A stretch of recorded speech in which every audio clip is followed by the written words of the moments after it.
The Obama administration is openly escalating its campaign against private gun ownership and shaking up the top ranks of the military command structure. But is it also preparing to make war on the American population?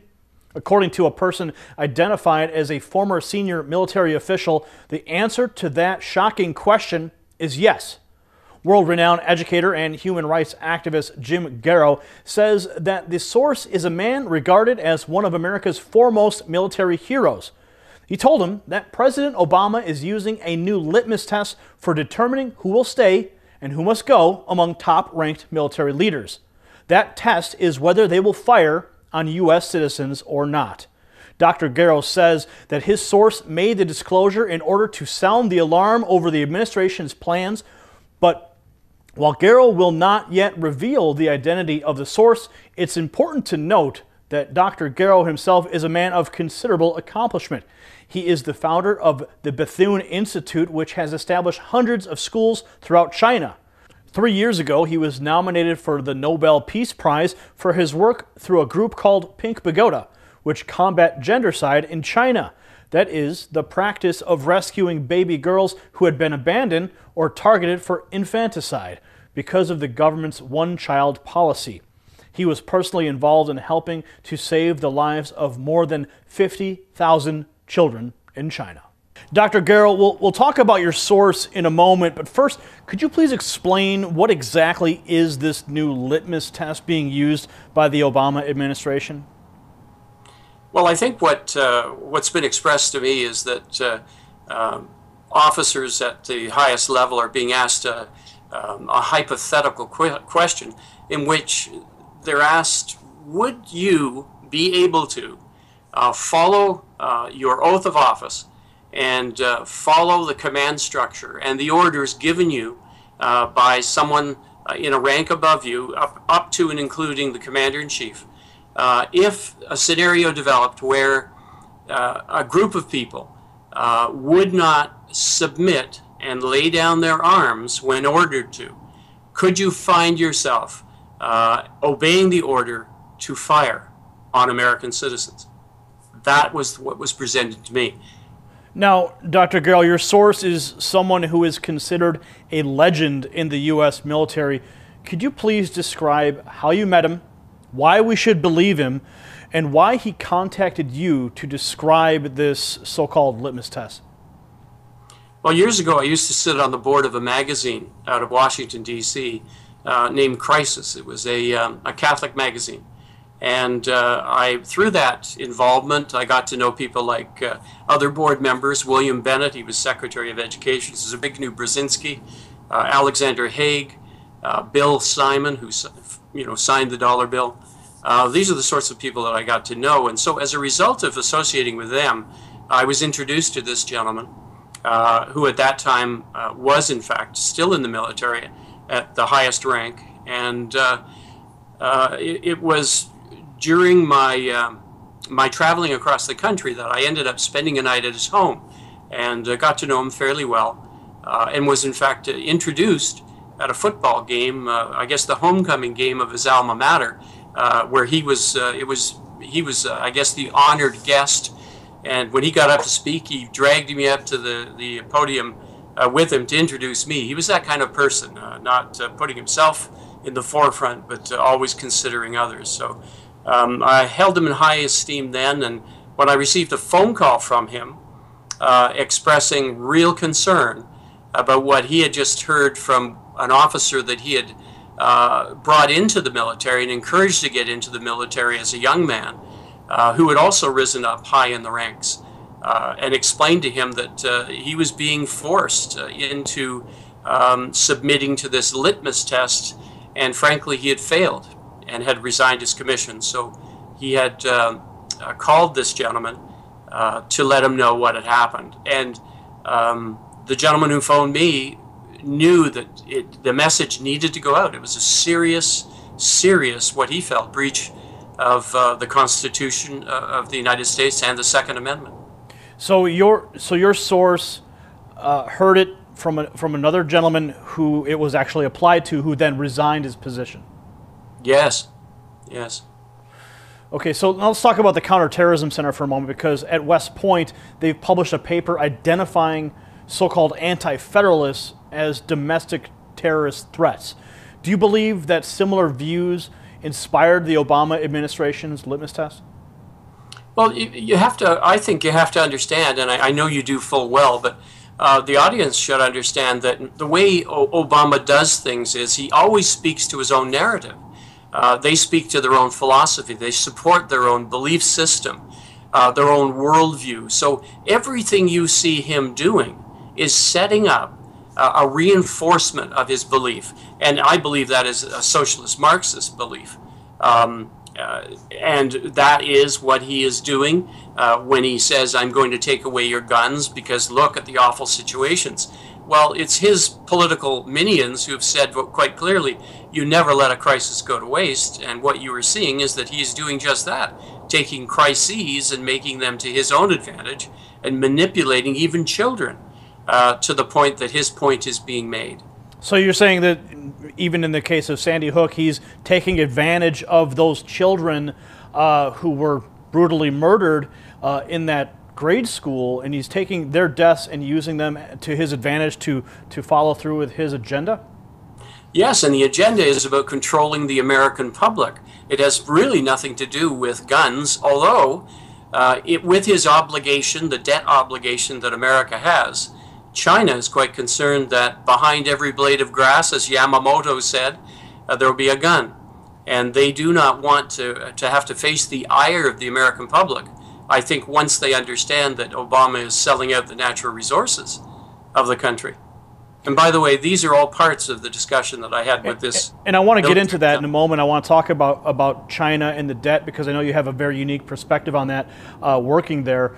Let's talk about, from these conversations that you've had with your source, is there reason to believe that the Obama administration is actually conducting something akin to an ideological purge of the military with this new litmus test? That's the belief of this gentleman, yes. And that's what he is not afraid of, but has great concern that America is at the edge of seeing totalitarianism techniques used to cull the ranks of people who in good conscience believe that the Second Amendment rights or constitutional rights are in fact sacrosanct. He obviously does not believe that, and his moves to date show quite clearly that he does not believe in the Constitution. So you're saying there's sort of a separating of the wheat from the chaff in the military ranks to find who will actually fire on American citizens? Is this what your source believes? That's exactly what the source believes, and his fear is that the American public are going to be victimized to an ideology that is far from American. In fact, what he has expressed to me very clearly is that the moves that this man has made, Obama has made, clearly show that he does not understand the American psyche or the American culture. It's not what he is. It's not. You begin to wonder: is the man even American? Well, are you saying that he's just detached from the American culture? Our own president? Absolutely, absolutely. Listen very carefully to what he says. You would think you were sitting in a socialist Marxist indoctrination program in some university. Now, I want to ask a question here about your friend, because he's obviously seeing what's happening in the United States. Is it similar to developments in other countries that have descended into dictatorship? Oh, this is the pattern. It is the pattern. What has been totally unexpected, though, was that the media would play such a large role as a cheerleader rather than as being the fifth estate, the examining arm of the public. Exposing the things that are wrong. But what you have seen is a failure on the part of that media to do just that, to bring out the facts. They have become more an arm of the government, an arm of the propaganda mill of Obama and crew. You're speaking of the national media syndicate?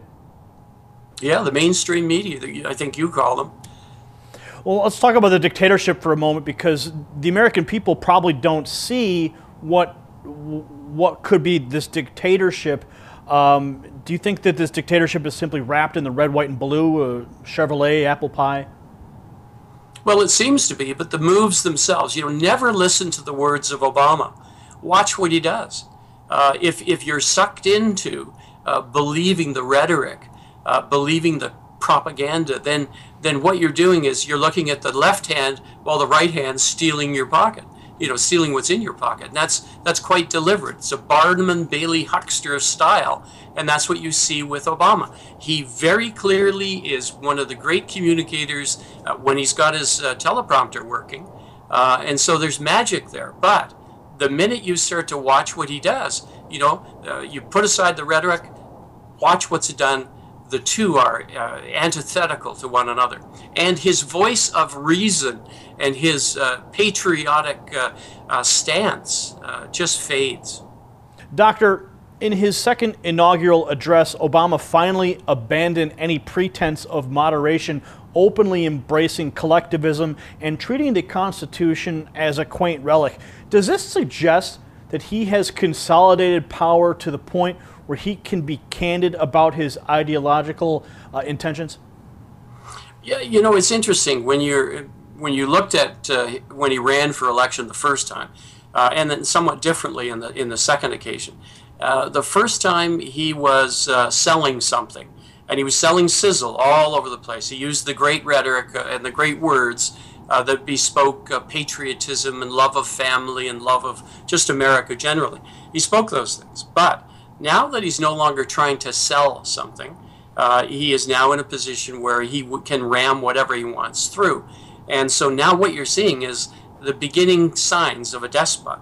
What he did in that speech was remarkable because he threw aside all of the niceties and proclaimed very clearly that he was a progressive socialist, and to all of America without blemish and without embarrassment. And so I think you no longer have a warning about what he could be.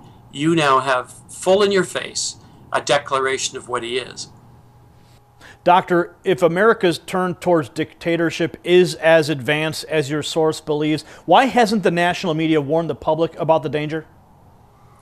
Well, it's as if, for them, the national media, as if they're listening to a dream. It's their dream come true.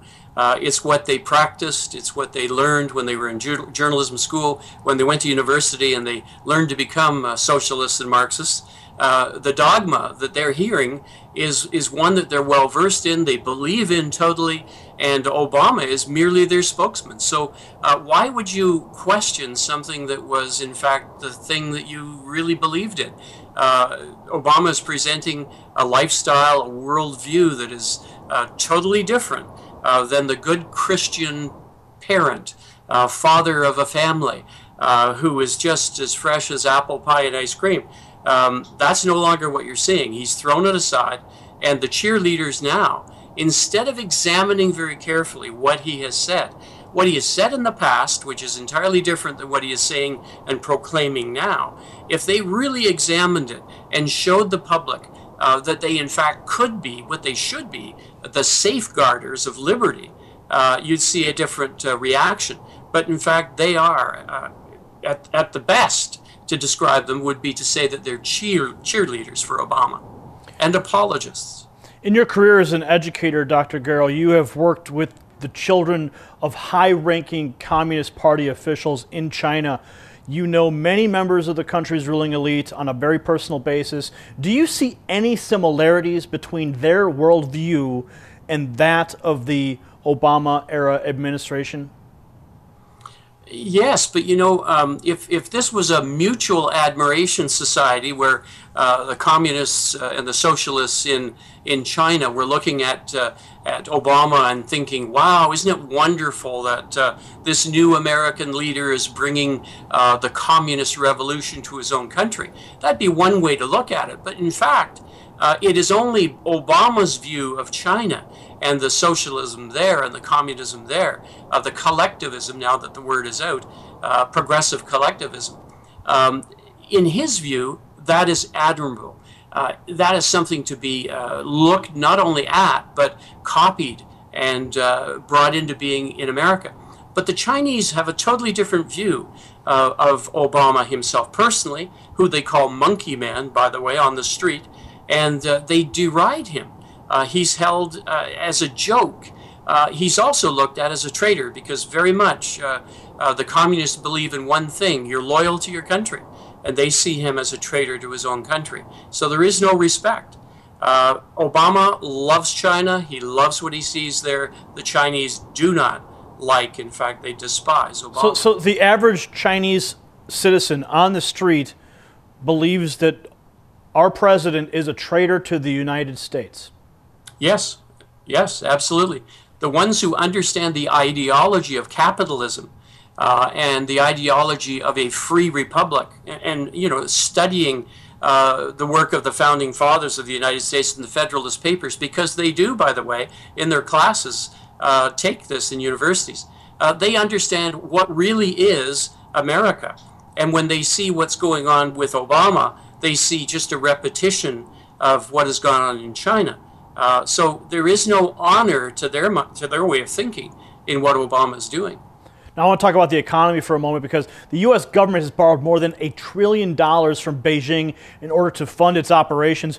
What impact has that had on America's domestic, political, and economic affairs? Well, now you're getting down to part of our discussion with this military leader who asked me to come forward.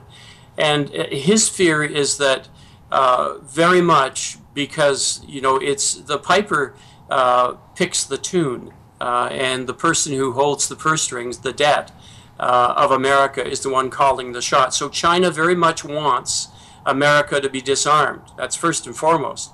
The Second Amendment is quite a problem for them, because how could they come in?